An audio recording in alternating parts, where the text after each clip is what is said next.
and we will get started. Well, I am Lisa Erickson, and I am the author of Chakra Empowerment for Women, and I am excited to be doing this event with Toadstool. I'm doing a kind of online book tour, and I know stores are starting to open. I don't know if they are in New Hampshire or not, but group events are still not really possible. So author events and things like that aren't really possible. So this is a good way to do that. And what I want to do is give you a little fast class on chakras, and specifically women's chakras or energy centers. And then I'm going to talk about women's life cycles and how the chakras are relevant to that. So that's pregnancy, menstruation, perimenopause, menopause, and then a bit about sexual trauma healing, because that is really the three main focuses of the book. The chakras are energy centers in daily life, then specific to women's life transits and how working with your chakras can be of specific use during those times, and then sexual trauma healing. And that's kind of how the book is organized within each chapter, so women can pick and choose from there. And since I'm recording this, I'll speak to a wider audience in case other people watch this recording later on. But what I wanted to do first is just very generally introduce the chakras, because I know some of you may be familiar or not familiar with them. And the way I like to describe it is that we have an energy anatomy, just like we have a physical anatomy. And many traditions around the world have mapped this physical anatomy, or this energetic anatomy. There are spiritual traditions that have, and that's really where yoga comes from. And what a lot of people don't realize is that physical postures in yoga were originally designed to smooth and balance and clear flows of energy in the energy body. They are based on the chakras. Classic yoga poses each map to a different chakra. A lot of people don't know that, because yoga was developed as a method for settling the physical body, the energy body, so that then afterwards, when you sat down to meditate, you already felt very clear and still. You had worked out a certain amount of blockages, right? Then chakra mappings, energy body mappings, also developed in energy medicine traditions, right? So traditions, acupuncture, for example, is in fact an energy medicine tradition. It's not based on the chakras, it's based on the meridians, which is the flows between the main energy centers. But it is an energy medicine tradition, which people don't realize because it's physical, right?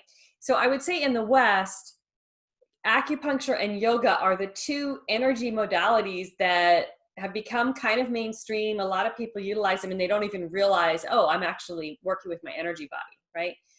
The kind of work that I do with chakras is more self-guided contemplative work. I don't call it meditation. It's energy. I just call it energy work, because your energy body is an interface between your physical body, your psyche, and your spirit. So you can access psychological levels of mind, emotions, by focusing on your chakras. And that's where this whole idea of women's empowerment comes in, sexual trauma healing, working with your chakras within menopause, postpartum. There is a lot of crossover between the physical, working at the chakras impacts your physical, and that's what it's part of energy medicine, and then kind of personal growth, personal development, spiritual development. And that's right where the chakras are. They're right in between the two, and you can go either direction with it. So my focus is that, and I use visual cues, affirmations, which we're going to do in a minute, memory, and other things. And that's really what I try to do in the book, is lay out all of that, but from women's perspective. So for those of you just joining, I'm Lisa Erickson, and we are going to dive right in now that I gave the little intro, with a walk through the 7 main chakras within the system that I use. I'm going to show you a picture, and then I'm going to guide you through a meditation to start to connect with them. I was going to use share screen, but that gets a little cumbersome, actually. So I'll just hold this up like this. You get the idea. You've probably seen this picture before. In fact, there are different chakra mappings around the world.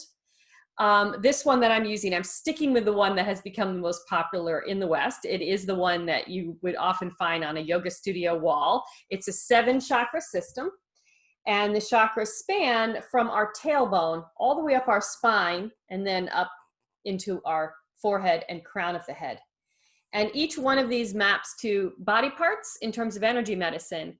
They also map to different emotions and emotional states, psychological functions in our life. And so we're going to work with both a little bit, and then I'll talk about it in terms of women's energetics. So I think what's the most helpful is I'm going to guide you through a meditation where I have you focus on each part of your body that is a focal point for a chakra. I'm going to invite you to visualize a color there. And then I'm also going to say an affirmational statement or two that you are, for each chakra, that you're going to repeat. You know, that's what affirmations are, right? But you're going to try to feel it while you're focusing on this part of your body, right? And then I'll explain more about it afterwards. But this is just a very accessible way to introduce the chakras for someone who is not familiar with them. So I invite you to get comfortable. It's up to you if you want your video on or off. And if this is all new to you, just follow along as best you can. There's no messing up, no mistakes. Just take a breath. If you are able to, place a hand on your tailbone. So obviously that can be a little, get a twist around behind you. That may or may not be possible. The other chakras will be easier if you want a physical connection point. And way down here, the very bottom of your spine, visualize a ball of red light. Red light. And imagine that as you bring this awareness down to the very base of your spine, this red light is getting brighter. And then say, I am grounded and present in this moment.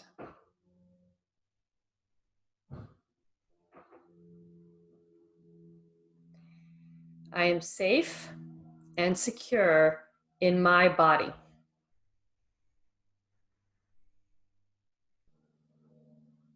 Good. Now we'll move up to the second chakra. So for that, you can just place a hand low on your pelvis. So between your hip bones, really low in your pelvis, in your front, it's like you're holding your belly, holding your womb or your womb space. And here, visualize a beautiful orange light. The colors in this system go in rainbow order, right? So it's red and then orange. Visualize a beautiful orange light filling that space between your hip bones, your very lower pelvic bowl.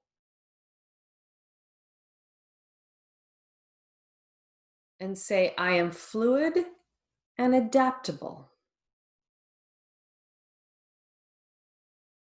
And on this chakra, I sometimes even invite people to sway a little bit. I am fluid and adaptable because it has that kind of feeling to it.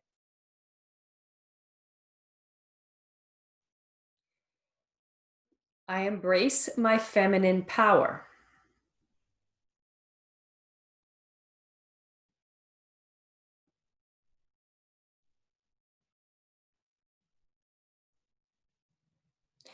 Now come up to your navel chakra.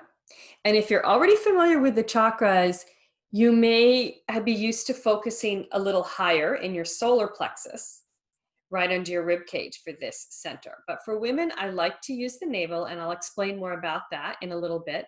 So for now, just under your navel, place your hands there. Visualize a yellow ball of light. A yellow ball of light, like a sun, fire. Say, I am centered and focused.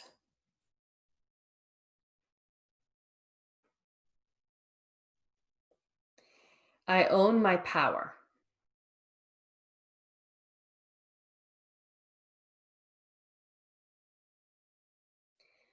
Now our fourth chakra, which is in the center of the seven, right? 3 above, 3 below.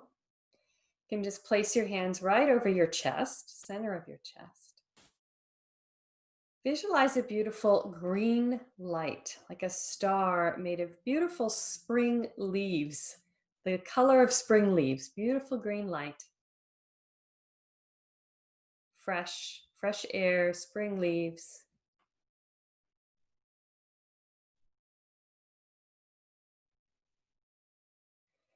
I am balanced and at peace.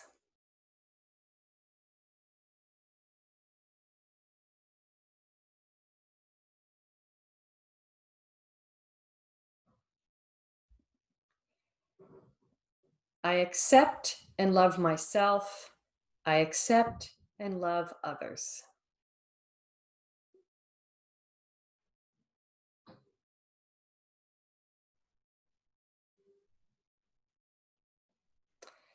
Now we'll move up to the throat. And for this one, you can just put a little finger right on your vocal cords, very gentle, and just do a light hum to feel the vibration, like hum. Feel the vibration there and visualize a beautiful blue light there. Imagine the blue is vibrating with the vibration of your vocal cords.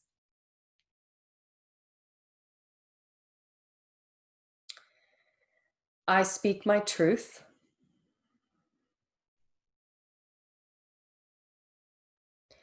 I am honest and authentic.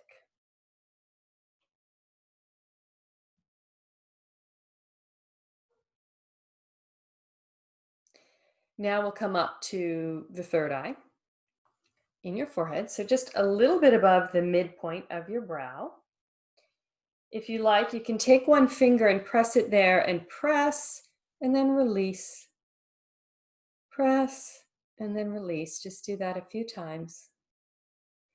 Visualize a purple light here in your forehead, a brilliant purple star.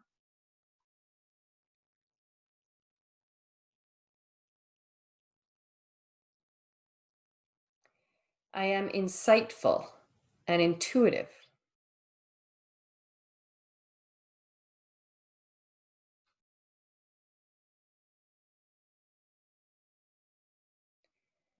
I have vision to create and see things in a new way.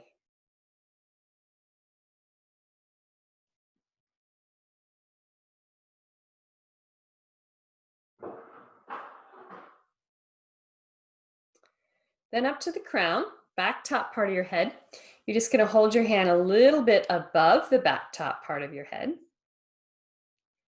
And imagine there is a deep, dark blue light. It's really like it's almost the absence of light. It's space, pure space, you could say. Outer space, inner space, reaching up, outside, out of your head, up to reach up to your hand. So it's kind of in and out. Halos are also part of this gold light, but we'll use this rainbow color spectrum for this particular exercise. And just say, my life has meaning and purpose.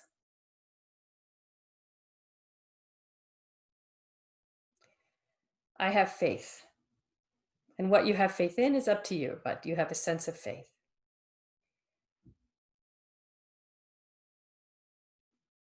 Great. And then I invite you to just relax, come back down. So this is a very simple exercise, but it introduces several things that I want to talk about. And for those of you that came on a little late, I said I would talk until about 4:45 East Coast time, and then we'll do questions the last 15 minutes. So I'm going to cover a lot. Just type into the chat feature if you need me to slow down, because I do tend to talk fast. But that particular exercise, the reason I like it is it introduces several things. The location of the chakras, the colors, if you like to work with color, and if you're a visual person. Some people are, some people are not, but it's one access point into the chakras is using color and visualization. The other is physicality. Some people right away feel energy as they focus on that part of their body with their hand there. So that's kind of a kinesthetic connection. Then there's the visual, right? The visual connection in terms of visualization. The affirmations are an emotional connection. We didn't have enough time in this to spend a lot of time on each one, but really the idea behind affirmations is finding statements that you can really feel into. It brings forth a certain emotion, or a certain state of being. Like, I am authentic isn't necessarily an emotion, but when you say that with conviction, there's a certain feeling vibrationally and in your body that is connected to the throat chakra. So that's the idea behind affirmations. Other ways that you can access the chakras through contemplative means like this is memory. If you're, for example, trying to de-stress, you're trying to get anchored in your lower chakras, which is usually what's connected with de-stressing, getting settled down into your lower chakras as opposed to the mind spinning up here. You might use a memory of a time when you felt relaxed, and you might use the affirmations I used for the root chakra. Focus on your root chakra. Remember this vacation on a beach when you felt really relaxed and de-stressed. Remember how that feels in your body. Use that to evoke this feeling, and then use the affirmations of I am safe in my body. I'm present in this moment, and use that as a way of awakening that vibration of that root chakra, which is linked to that feeling. So those are just a few of the many ways you can access the chakras. Those are the main ones I focus on in my book: kinesthetic, visual, affirmations, and memory, because they're the most accessible in a book. But as you can see from those statements, each of these chakras is linked to emotional states. And if you're working from a healing, therapeutic, or personal development perspective, you can think in terms of what chakra you need more of in your life. What areas are the most blocked based on experiences in your life? You have a lot of fear of public speaking. You have, you're a people pleaser, and you know this is something you want to shift because you're always speaking from the perspective of trying to please everyone around you. Things like that. You might be focusing on navel chakra for personal power and confidence. Throat chakra for authenticity and voice. That's a very simplistic example, but that's the way that the chakras can be used in that context. Now, women's energetics. This is really the heart of what I want to work with and what I like to work with. The chakras, as they originally came over from the East, they didn't include a lot of variation for men and women, but in fact, it's always been in the traditions that taught the chakras, especially the tantric traditions. There has always been discussion of the differences in women's and men's energies flows. And when I say women's and men's energy flows, I'm using masculine and feminine as two ends of this spectrum, but we all contain all of these energies. And so talking about it in this way is not meant to exclude anyone who identifies non-binary. It just becomes actually a more fluid way of talking about your energy. But in general, men and masculine energy tends to be rooted in the root chakra, that first chakra, which is linked to physicality. And in its best expression is those affirmations that we did: feeling grounded in your body, feeling safe and secure in your body, right? In its obstructed form, it's rigidity.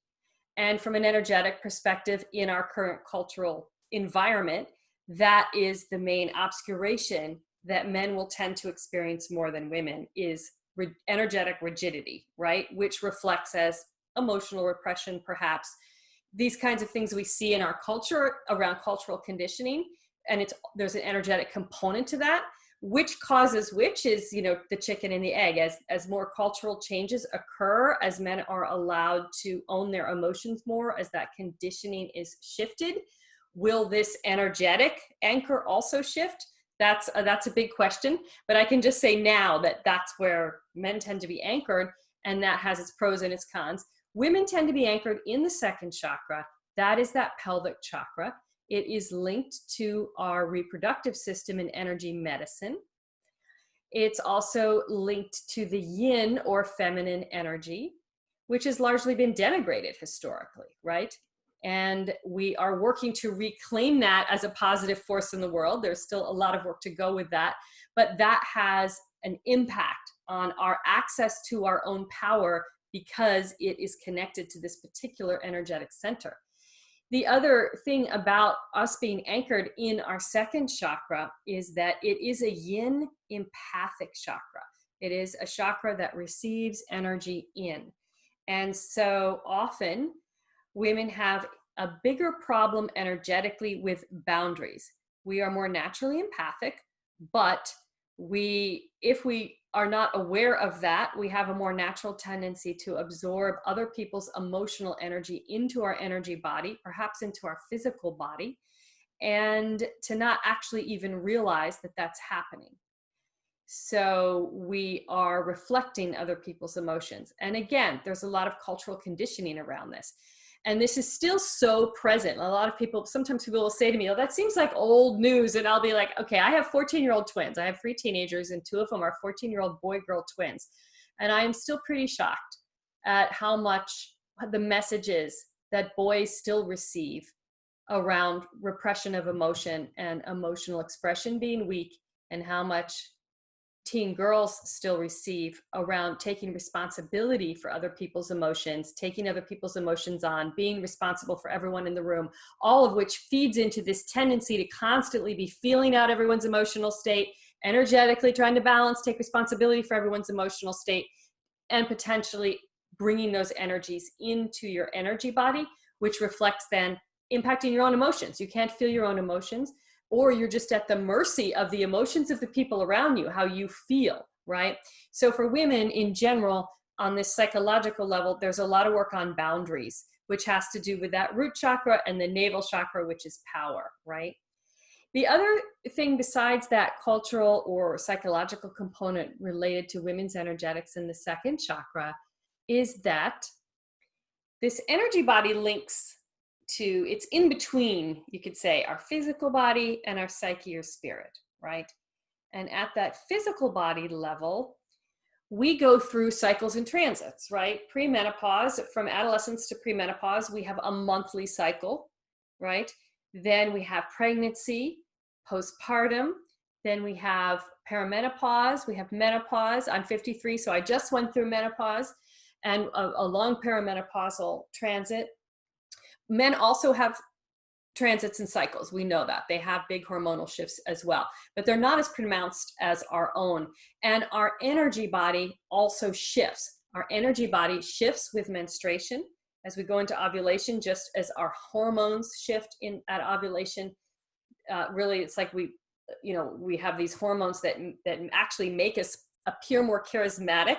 Our energy, especially at the second chakra, it's like a flower opening. It's very external and it's much more solid. And then as we move into the days leading up to menstruation and our period itself, it's much more introverted, which we can tend to think of it as sensitivity that's negative in some way. And there's a lot of, conditioning around that in and of itself. But it's actually when we're the most intuitive. It's the time when we are the most empathic. So we need special, attention to energetic boundaries.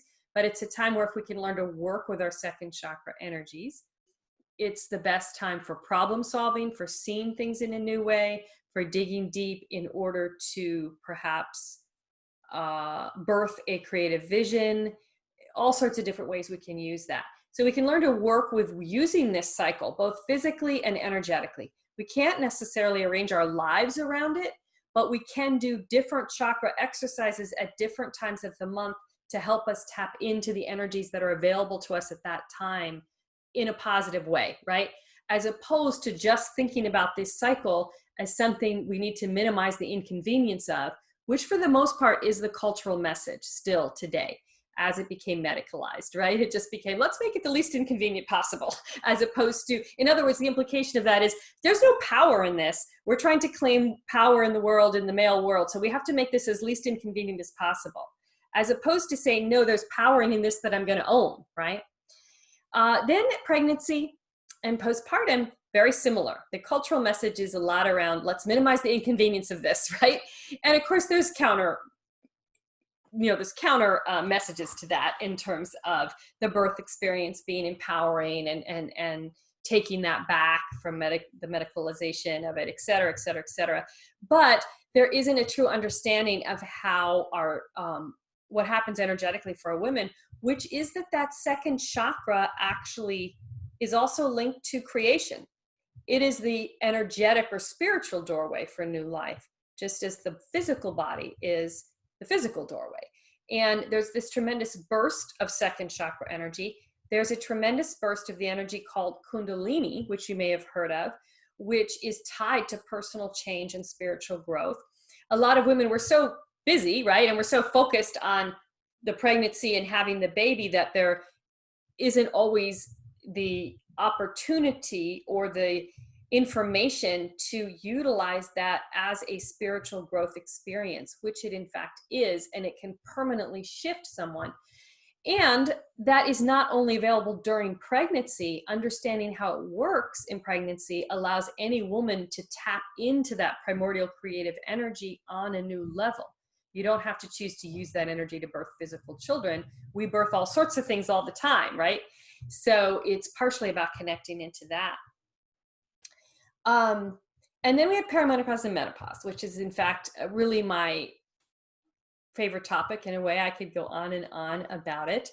You know, there's a lot of negative connotations about it because there's a lot of negative connotations about age, right? The way that our culture approaches age physically is, you know, your body is falling apart, which it is. It's doing it. It's got a life cycle, right? And so menopause is greeted with kind of dread and this sense that something's ending. And it is an ending of something, but it's also an energetic rebirth as we are liberated from this monthly cycle that's ruled our bodies and our energy body. There is an opportunity to increase our connection to our energy body. And it's considered a time in many spiritual traditions in which women can own their spiritual gifts, their energetic gifts, healing, intuition, all sorts of other things on a whole nother level, if they're aware of that. And the perimenopause process, which is when our cycle is becoming irregular and can be going on for almost 10 years before menopause. It's different for every woman. That during that time, we're actually having these surges of Kundalini coming from our second chakra linked to that irregularity, which is almost like a call to face anything blocking our power. Because the Kundalini is the energy of change. And the way our transit unfolds at this time of life, which is a lot more pronounced than for men who also do go through a midlife shift. But for women, it's much more pronounced because of these little Kundalini surges that really, if we lean into them, are a call to examine anything in our life that is blocking our power, blocking our gifts, or that we have not faced from the past. Right? If we have not yet healed certain things from our past, if we've just been pushing them away, often they're called up at this time. And so this is where perimenopause gets a bad rap because it can be a difficult time for some women, but working energetically to smooth that energy out. There's certain energy techniques that you can use to help smooth the energy out. And it can really help with a lot of the symptoms, including night sweats and hot flashes and nighttime anxiety, these kinds of things, because a lot of those are on the energy body level, a hyperactivity due to these Kundalini surges. Now, none of this, I do not work with this kind of work as in contrast to medical treatment, right? So this is not discouraging anyone from getting medical treatment. I encourage everyone to get medical treatment, but working with the two together, that's what holistic healing is, right? Addressing things on not just the physical body level, but also the energy body level and the psychological level, recognizing mind, body, energy body, they're all connected. So introducing this whole energetic piece into it of the knowledge of women's energetics can be really powerful for women. So the last thing I'm going to talk about is sexual trauma healing. And then we'll do one more exercise and then I'll open it up to questions and we can get more specifically into a certain time of life if you like, or whatever is of the most interest to you.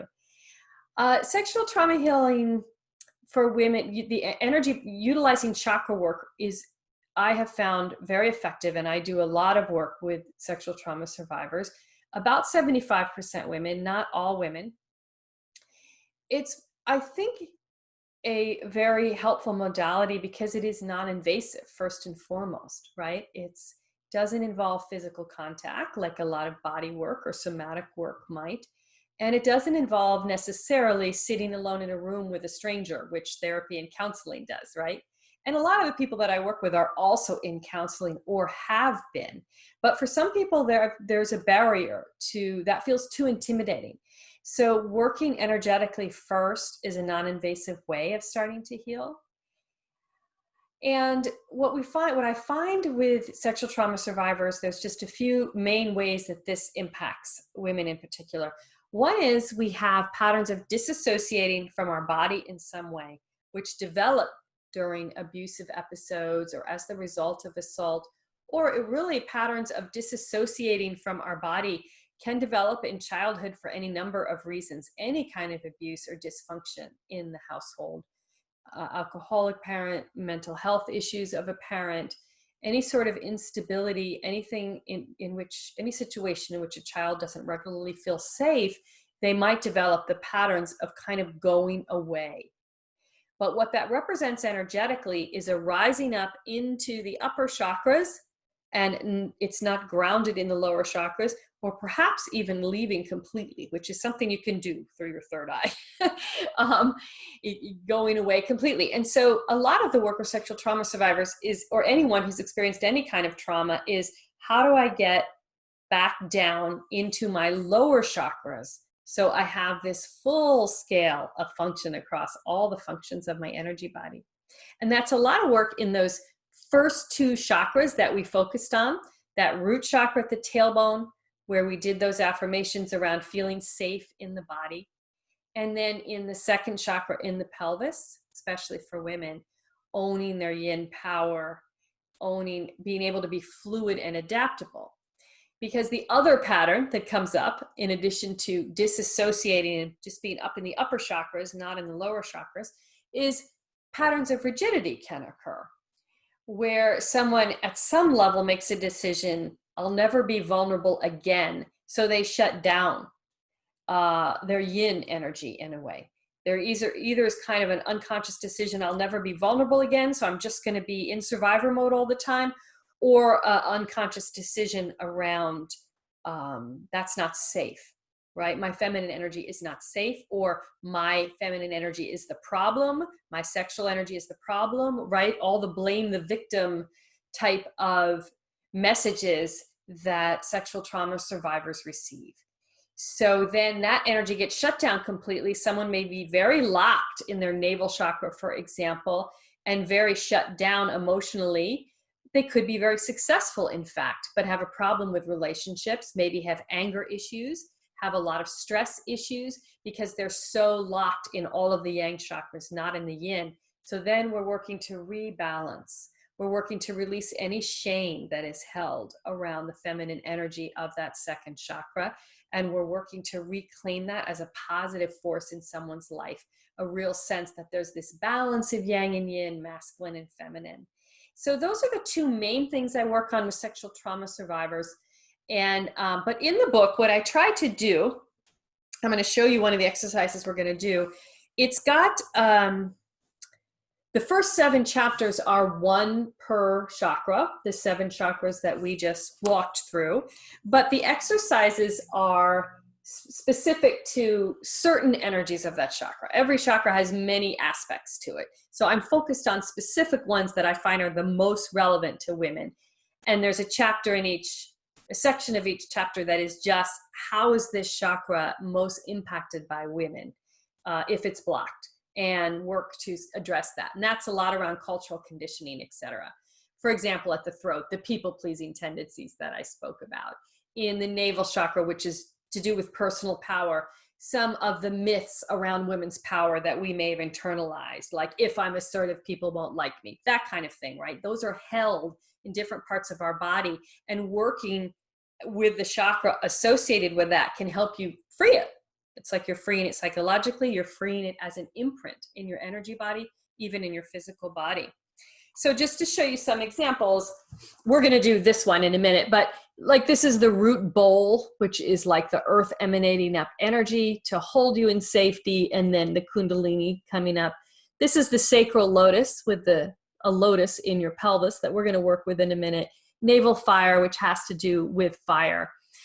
So there's those. Then the last 5 chapters are multi-chakra, which I'm not going to get into today, but big ones are, this one is boundary, called second skin. That's really working with the root chakra and the navel chakra to activate this sense of, I have an energy boundary. I have this second skin on me. I can still sense other people's emotions if that's helpful, but I'm not taking them into my body, right? And then others are self-healing, and the feminine pathway, which is the one that is really for feminine life transits, postpartum, perimenopause in particular. It's connecting all of the yin chakras in a swirling pattern that really helps get smooth out these surges I was talking about that occur in perimenopause. Postpartum, it's more about getting the energy moving again, because it tends to all be pooled in the womb space, and we need to get it moving again for a woman to start feeling back in her power again. Okay, so that's kind of a summary. I know that's all very fast. In the last chapter, the book gets into something called rainbow abundance, and that has to do with manifesting goals in your life and how you might work with the chakras from that perspective. Okay, what I'd like to do is do one more exercise and then open it up to questions from all of you. And of course, the whole point of this, and this is being recorded too for those that weren't able to make it live, is to encourage you, if you buy the book, to buy it from Toadstool Books on their website. So do not go to that other site, which we will not name. Go to Toadstool Books if you decide to buy the book, because they were nice enough to sponsor this event today. And great. What we're going to do is what's called the Sacral Lotus. Okay. What we're doing is visualizing a beautiful lotus in your pelvic space, and then swirling energy all the way up through your body. And that is connected to a lot of these women's energetics types of clearings that we've been talking about. So what I invite you to do is either close your eyes, or just lower your eyes if you're not comfortable closing your eyes, which is perfectly fine. I do recommend that you sit up for this exercise, but if that's not comfortable for you, perfectly fine to experiment with lying down. In general, when working with the chakras through contemplative means like this, I do encourage sitting up, because we are trying to get a flow, which an aligned spine helps with. So it's different than, say, receiving energy healing, like a Reiki session or something where you might lie down to receive it. Although you can use some of these to lie down to help with sleep, in which case then you do want to be lying down. So sit up and alert, awake spine. Take a couple of belly breaths where you're really focused on your lower belly. And if you're comfortable with it, I invite you to just begin to sway back and forth very slightly. The image of this visual is of a lotus. And if you are familiar with lotuses, they float on the top of a pond, but they have this strong stalk that anchors them into the mud at the bottom of the pond, right? So there's both this anchoring and this movement as the lotus sways in the ripples of the pond, right? So that's what you're trying to get. Visualize now in your pelvis this beautiful lotus made of light. The petals stretch from hip bone to hip bone, from spine to stomach. And it's really like this bowl sitting inside your pelvic bowl. Beautiful lotus made of light. You can work with the traditional colors for this chakra of orange and ambers. Or you can let it be whatever colors come to you. The main quality, though, is of luminescence and radiance. And in the center of this lotus, which really would correspond to the cervix, or if you've had a hysterectomy or anything like that, that general location, because that does not impact your energy body. There is some fine tuning there, but I won't go there. So sway back and forth, and now feel the anchoring in the earth, like the lotus anchored into the bottom of the pond. But now from deep in your pelvis and the middle of this beautiful lotus, imagine swirls of light that are swirling up through your whole body. Swirls of rainbow light moving up through your belly, up through your heart space, up into your neck, your head, your crown. And we'll just do that for 30 seconds or so.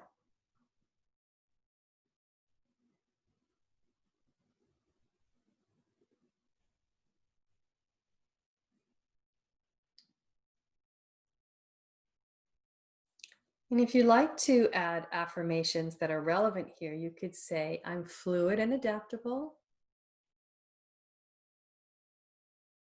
I'm centered in my yin power.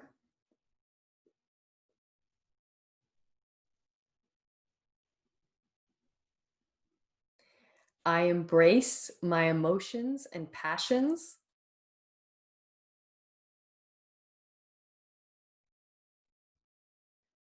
I'm creative and inspired.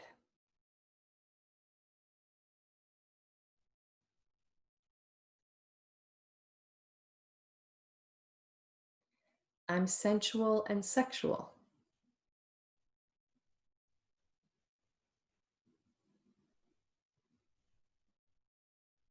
Great. So then just gently center and open your eyes. And I welcome questions. You can use the chat feature or unmute yourself. We have a small group, so you can just unmute yourself and ask a question if you like. I think you can all, yeah, give you all the ability to unmute yourself. So especially any questions you have about a particular life phase, because I covered that kind of quickly, or sexual trauma healing.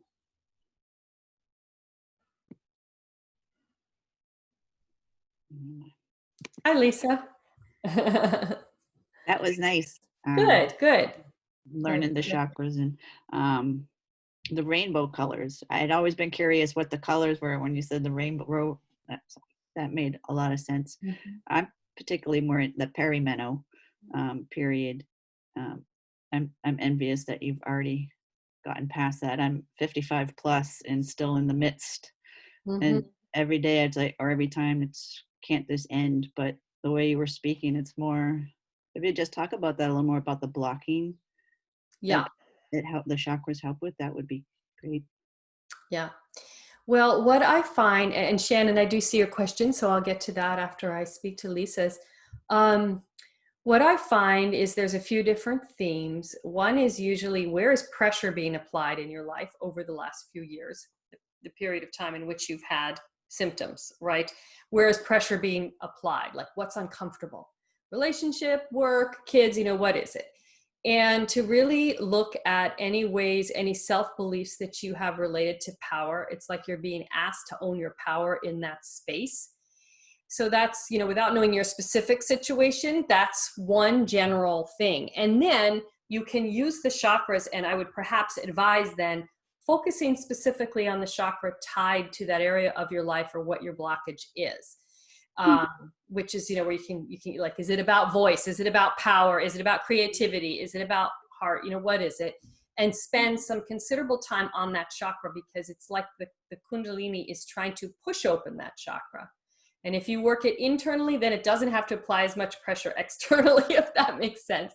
Yeah. If there's any past trauma, anything like that, it's an important time to face it.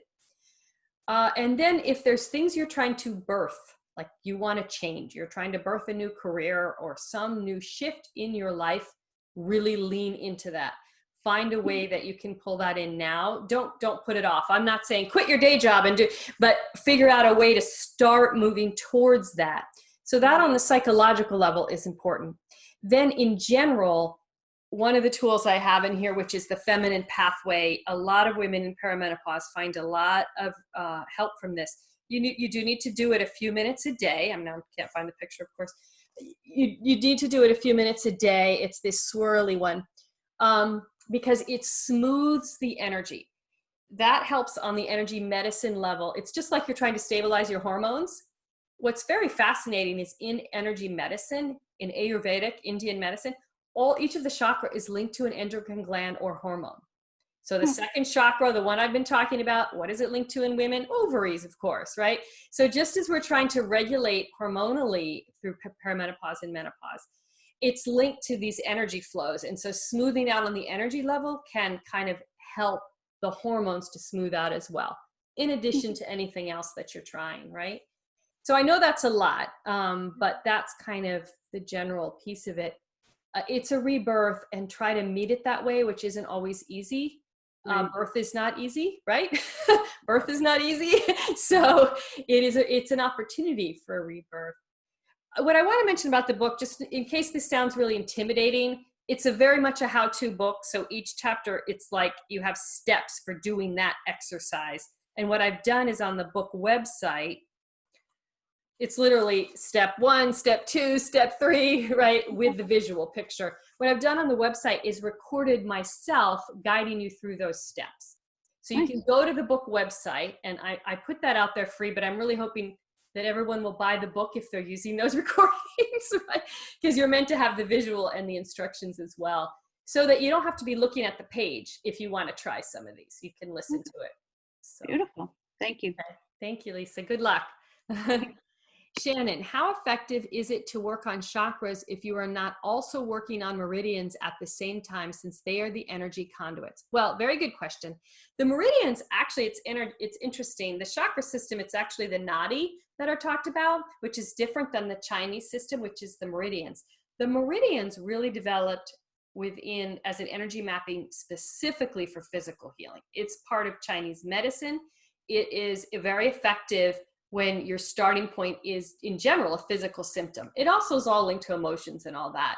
But the chakras have this more psychological component. So it's partly like, what's your starting point? In my view, they work together very well, or one will draw forth the other. When you focus on your heart chakra, you are in fact pulling energy through all the lower chakras up to your heart chakra.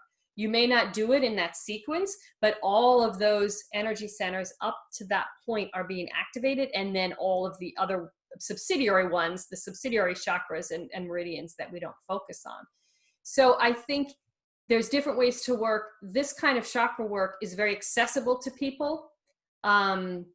Meridian work is much more fine-tuned, and that's why you use needles and acupressure points. It's not something someone can typically do on their own.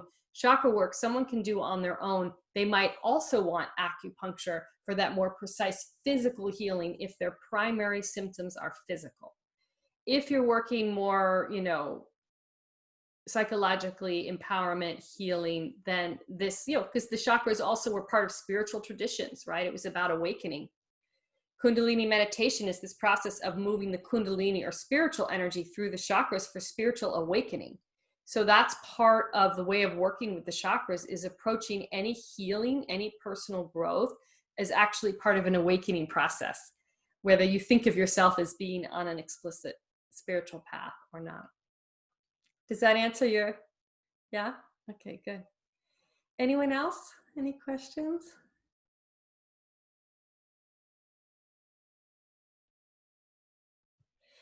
Well, my email is lameditation@earthlink.net. You can also just get to it through the website. The book website is chakraempowermentforwomen.com. And that leads to my client website, which is enlightenedenergetics.com, my blog, Mommy Mystic. On Facebook, I'm Chakra Empowerment. On Instagram, I'm Chakra Empowerment. So wherever you want to go, you can contact me, message me with questions. And I appreciate you coming out. I know Lisa said we actually had 12 people signed up. So I appreciate the 6 of you made it. The other 6 probably went out to enjoy the nice weather. Lisa told me it's really nice weather out there in New Hampshire. So hopefully some of them will catch this on recording. And thank you to Toadstool Books. I hope you'll all shop there. Feel free to reach out if you have any other questions that come up. Thank you, Lisa. This was great. Wonderful. Well, have a great evening, everybody. You too. Thank you. Bye.